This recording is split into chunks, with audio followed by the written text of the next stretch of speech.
Hello everyone, AJ here. Today we're going to foam roll our Piriformis and look at how we can advance the difficulty or advance the roll into our Piriformis now that we've practiced our basic Piriformis roll for a couple phases or a couple weeks. To begin this, we want to take a seat on top of our roller.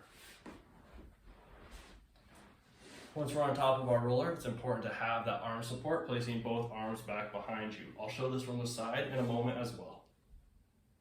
To expose that piriformis, we want to take one foot across the opposite knee, pressing that top knee out and away from us rather than letting it relax towards our chest. From here, that basic piriformis roll that we've been working on is going to be turning towards that top hip, rolling up the back of that glute right to the bottom of that hip, back down our glute, searching for that tight or tender area. Now for some of you, especially those of you experiencing back pain, we might stay in this range the whole time, especially if it remains tight or tender.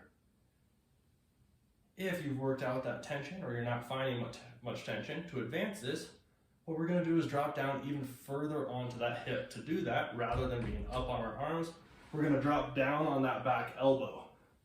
Once again, I'll show this from the side in just a moment. This is going to place more of our weight in our hip by leaning down into one side rather than being supported on both shoulders. Now let's take a look at that from the side. Once again, we're going to start up on top of our foam roller, seated firmly on our glutes, both arms back and support. One leg coming up top of the cross of the opposite knee, pressing that knee out and away from us. Starting off with that basic piriformis roll, you're going to turn into that top hip, searching up and down the back of that glute. To advance that, rather than being supported with both hands, we're going to drop down onto the elbow of that top hip, searching here. If you have any shoulder, low back, or any other discomfort in this roll, please revert back to the two-handed supported position.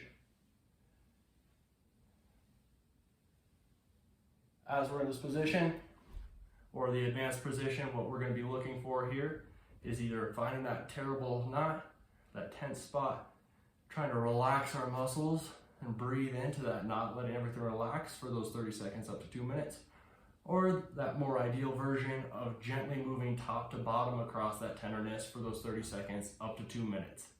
Make sure you breathe the whole time during this exercise.